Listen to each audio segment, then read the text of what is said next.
Hello again, Dr. Jimmy, and this will be my 21st video on the history of the event Universal Orlando Halloween Horror Nights 23. What evil has taken root? In this video, which is made the same day as the last one, Saturday the 14th of 2017, on this video I'm going to go in depth about the legendary truth game played at the event in 2013. Legendary Truth, of course, is a game that first started back in 2008. Reflections of Fear. It popped up a little bit in 2010, but mainly online. Then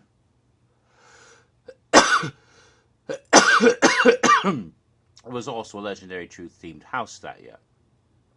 Then, of course, in 2012, they had an entirely different game called Horror Unearthed, which was maybe a bit of beta testing for what they did in 2013. Because in 2013, Legendary Truth came back in a big way, the biggest it had ever been to that point. They tried to bring the game, more people into the game, not just the hardcore fans. I'm not sure if they succeeded as well, but we shall see. So, the first implications of this actually started way back when they started that Evil Takes Root blog. We didn't know, however, that had anything to do with Horror Nights. I'm sorry, not Horror Nights. Obviously, it had to do with Horror Nights. We didn't realize it had anything to do with Legendary Truth. We would find out that, as well as that reused television commercial, the one that had been from Hollywood in 2010, was very important to Legendary Truth after all.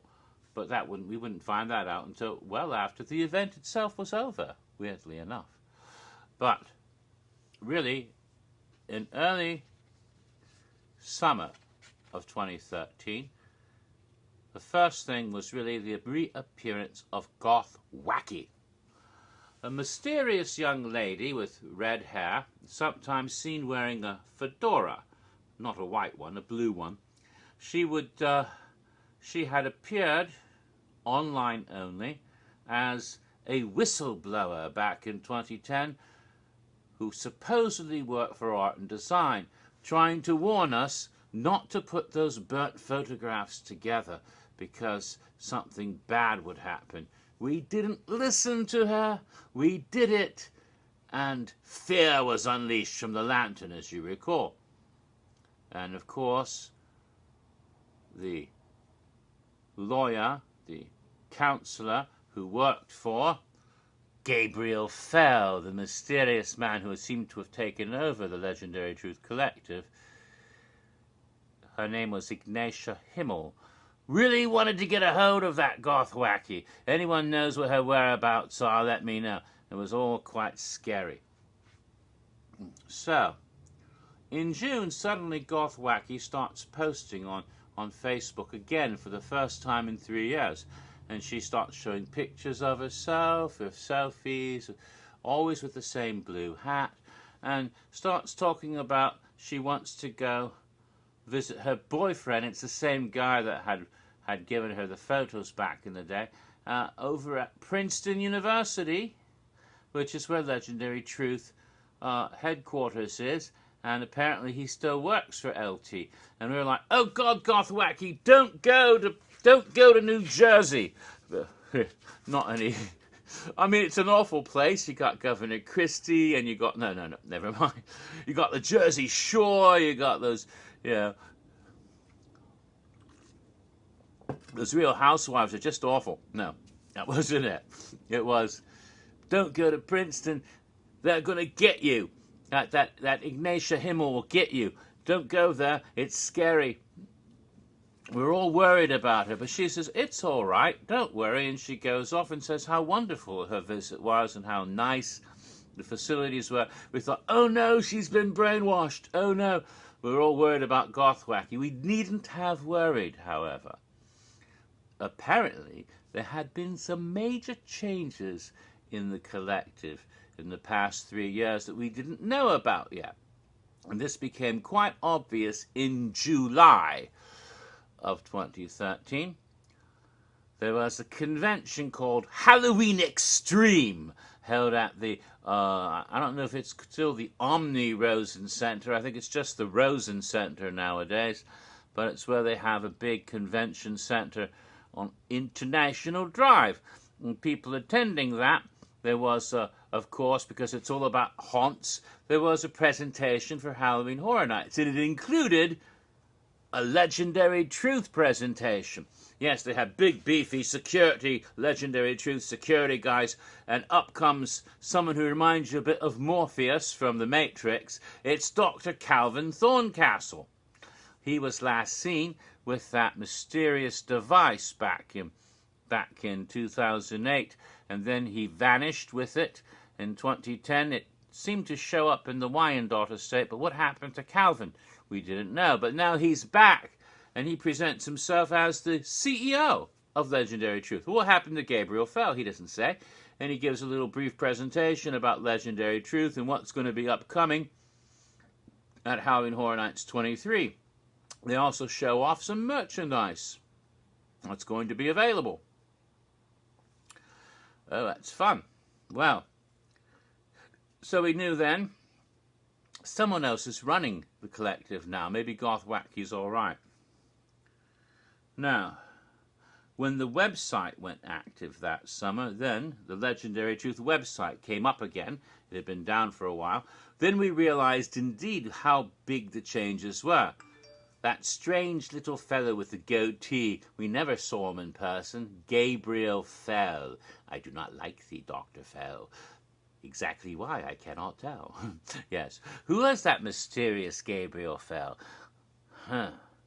Some people, of course, his name, Gabriel's an angel and Fell, a fallen angel. Is it the devil himself? A lot of people had all sorts of wild speculations about him. He's nowhere to be seen. Where did he go? No one knows. Even today, we don't know what happened to Gabriel Fell. He seems to have vanished. But neither was Ignatia Himmel seen on the senior staff. No, there were 3 photographs. Dr. Calvin L. Thorncastle, that's his middle initial, L, I don't know what it stands for. He is the CEO. And then there's a new fellow. His name was Haynes V. Westfield. He was the COO, Chief Operating Officer. And after that is Elisabetta C. Dalka, PhD, also on the senior staff. 3 different people. So the staff has all changed. Of course, there was one name not there that we also wondered about. Dr. Richard Steerington, who had been the original CEO of Legendary Truth back in 2008. And he had vanished completely in 2010. And whenever we asked Ignatia Himmel on Facebook, where is Dr. Steerington? She says, oh, he's gone on a boat cruise, and never told us anything more. And we didn't know what happened to him either. And he's not listed, so he's apparently not with the organization anymore either. What happened to him? We would find out. Not about Gabriel Fell. We would find out. We also found out what happens to Ignatia Himmel. And it gets very strange, especially in later years. But at the time, it was strange enough. But so that told us to have been a bit of a shake-up. Well, then we were told through Facebook that those people who were to be so bold as to purchase the frequent fear passes early, thus hardcore, people who want to attend multiple nights of Horror Nights, and those people who had played the Horror Unearthed game in 2012 could register for Legendary Truth well before the event actually began on the website. So we did. And those of us who did then found out that when you registered into one of the legions. So the Horror Unearthed legions, those 6 bloodlines, the Bacanoids, Mashorians, Morphins, Cerebin, Kerazan, and what was the other one? Strengoid, yes. Those people who had played Horror Unearthed in one of those legions could continue in the same legion, or, if you wished, you could select a new one. And of course, if you hadn't played before but were buying the Frequent Fear Pass, then you could pick a Legion and join it. That was interesting. So we knew the gameplay would involve the bloodlines that we discovered in Horror Unearthed. And if you did register early, you started getting lovely emails. And the emails are full of interesting clues. And the clues covered the whole history of Legendary Truth. And we found out then that the collective was a bit older and had a history that goes back a lot farther than we'd ever suspected. Because before we always thought it had been founded by Boris Schuster after the whole Mary Agana affair back in 1958. But we discovered the roots of Legendary Truth were far more ancient than that. They actually went back to the Renaissance and to Leonardo da Vinci. Oh my goodness, shades of Dan Brown. Apparently da Vinci had created this fantastic edifice, Palazzo Fantasma or something like that. I may have gotten that a bit wrong, but it sounds like Ghost Palace or Spirit Palace that he is creating, and he had put it into a special codex, and that this codex with these plans for this fantastic center for research into the paranormal. And artists and architects and theologians passed from hand to hand of various of the most eminent architects and artists and theologians throughout history. People like Sir Isaac Newton and Christopher Wren in Britain, and other people in Italy and on the continent in France, and eventually getting to the United States, who ended up at Princeton University. And when they built the Legendary Truth Complex, they followed these plans, you see. So we learned this amazing history of Legendary Truth, a shadow history that we had no idea that went back so far. All right. Now, we also discovered something else during this time period. Goth Wacky was posting on Facebook about what she was going on in Princeton and visiting the facilities and all these things. But we began to notice that it could be that Goth Wacky is just one of those ladies who types a lot without thinking, and I guess she doesn't have a good autocorrect. But there are often weird typos in her text, and we laughed about them, and maybe she should edit her post before she hits the send button. But then somebody, in fact specifically a rather bright young man named Tyler Brannon, here I'm giving a shout out to you, Tyler, he figured out it was a very detailed, complex cipher, mathematical stuff that I couldn't figure out. He's a bacanoid, of course, and he figured out that there was a cipher and that there were strange little messages hidden in Goth Wacky's writings, and it was a cipher which eventually could be used later during the event to help figure out other clues, you see. So it was just a test to see if we could figure the cipher out. Then, after that, just before the event started, they have the media preview earlier in the week, a couple of nights before the actual, not the cast member preview, the media preview. They didn't really do one last year, but what it is they have all the press people show up, and Michael Aiello is there, and he talks about the different haunted houses, and they have presentations and costumes, and they might do a walkthrough of one particular house. I think it was The Walking Dead. They did that, yeah. They went through that house, and so it's a very nice way of getting the media, the press, to see a preview of the event so they can write up about it on the various blogs and papers and television programs or whatever it is they do in the media, newspapers, but websites, etc. But some people who were attending noticed on some of the props and costumes there were these odd little things, like little tiny slips of paper, a little thing with some numbers on them, and they figured, oh my God, is that something that we should pay attention to?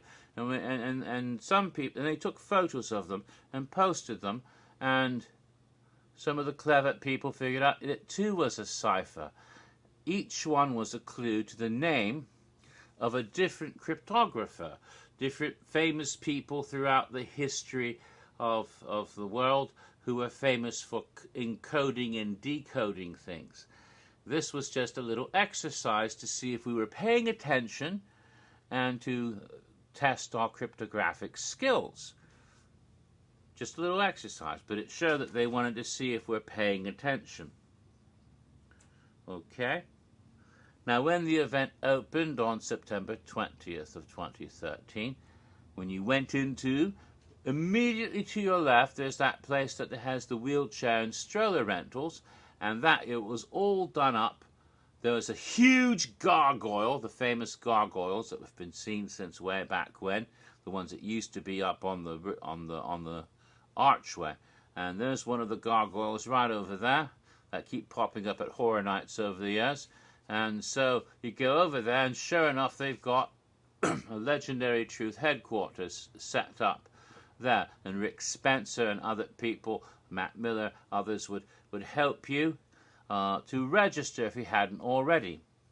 If you'd already got a Frequent Fear Pass registration, what they would do, in my case, they took the Frequent Fear and they put a metallic sticker on it. It didn't damage it. You could still use it to get in the park every night, but the little sticker on it could be used for scanning, the way the old cards that we used last year, the year before, for Horror Unearthed could be used, you see.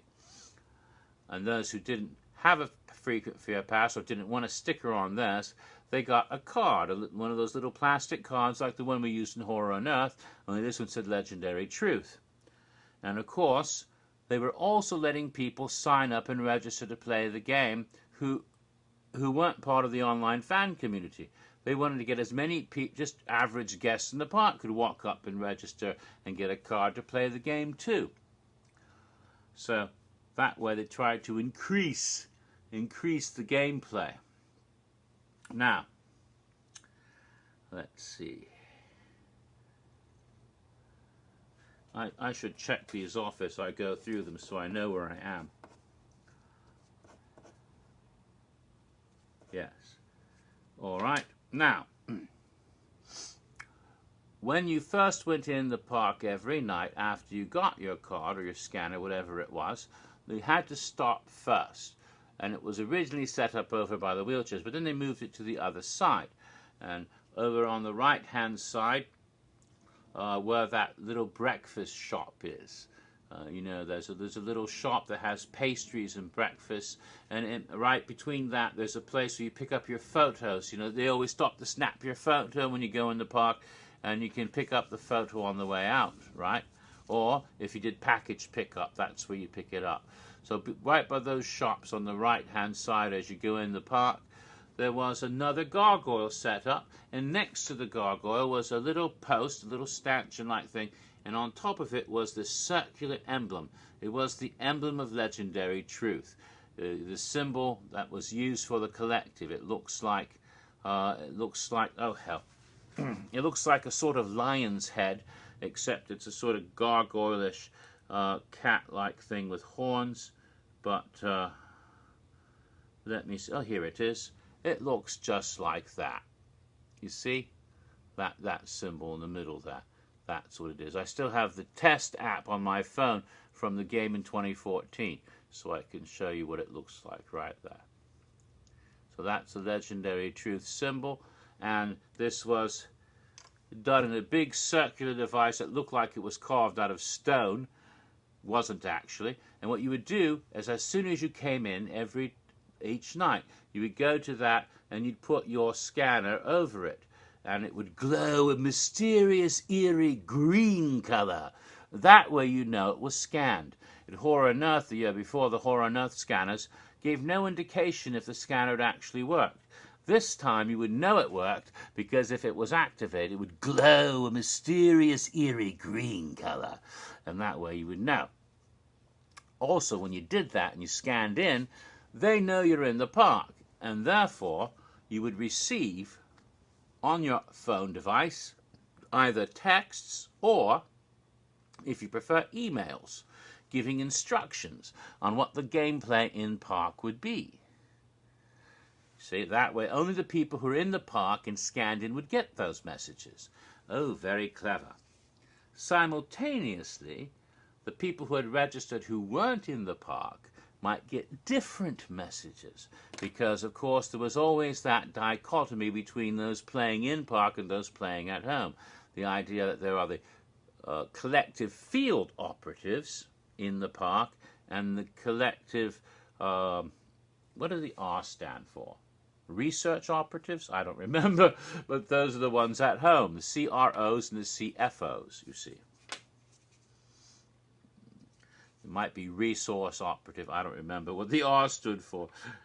See, so both of them could get different messages. And sometimes you're playing in the park and the clue is sent to the people at home. And so you have to cooperate between the people at home and the people in the park, communicating with each other online, emails, texts, however you did it, Facebook, in order to know what to do or where to go next. That way people, even who aren't there that night, can play with you while you're in the park. That way everyone gets to play. Isn't that nice? Okay. Now, those scanning devices were not only set up in the front of the park, but near the exit to all 8 haunted houses. So as you're exiting each haunted house that year, one of those scanners is set up near the exit. Aha, there it is. And therefore, whenever you went through a house, you would scan the legendary truth card. That way, it would count the number of times you went through a house, and there were certain little prizes you'd get, little badges that would show up, and you'd get it in your email. The little badge, and would show up on the website as well, under your Legion and also under your personal profile on the website, how many badges you had. And some of it was just for how many times you went through a house. I went through this house 10 times, 20 times, 10 times in one night, all of that. They weren't specific tasks, but you would get, it would show up as something that you could earn. Of course, gameplay would become involved with these scanners as well, because throughout the course of the game there would be certain tasks like going into specific houses in specific orders, similar to what they did the year before in Horror Unearthed. So you might have to go to, for example, a house in a soundstage, and then book all the way across the park and do one in a sprung tent, and then run over disaster to do the house there, and it has to be in the exact order based on the clue that was given out. That sort of thing.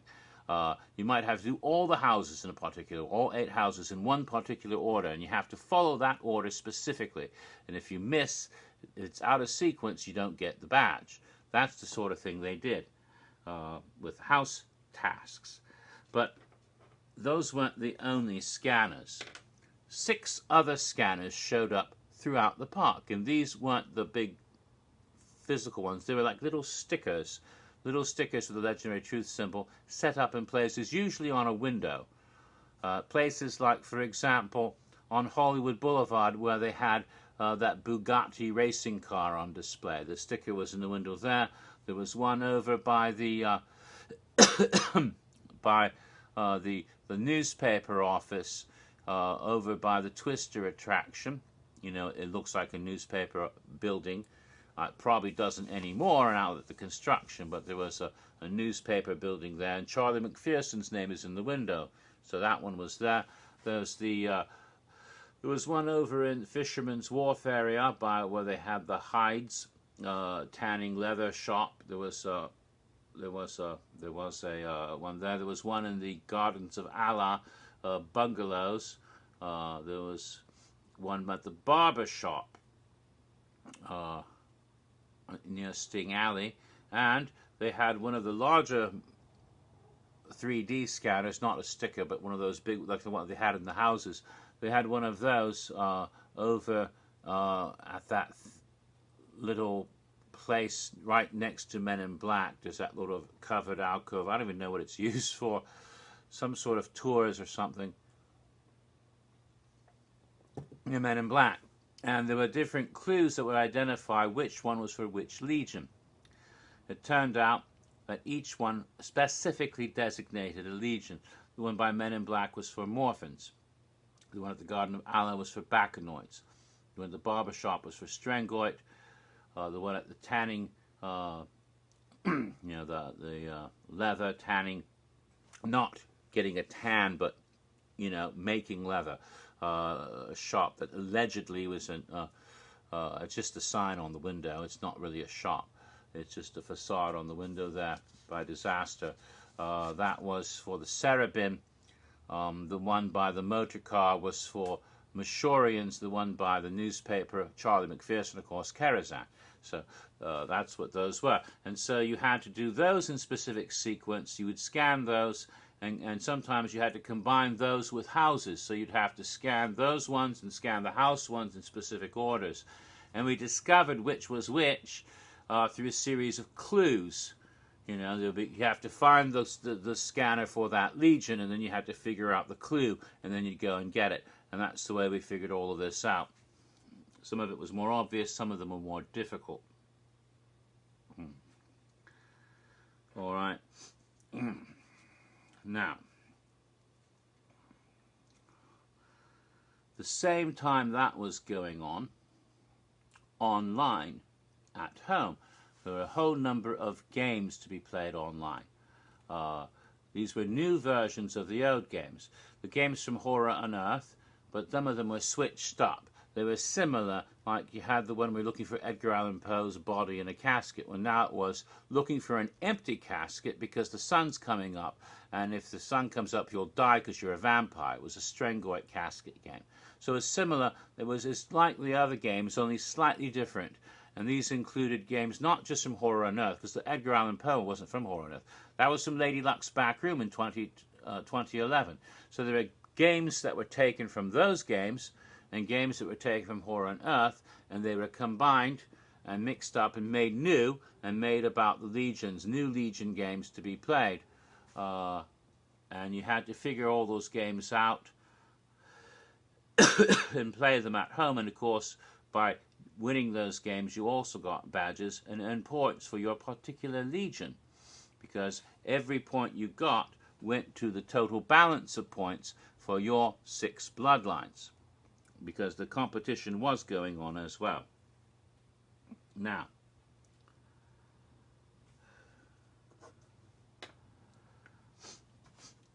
as this continued, on the website was the mansion itself. There was a page which showed a great picture of the legendary Truth Mansion that had been designed originally by Da Vinci and added to over the years by other architects and built at Princeton.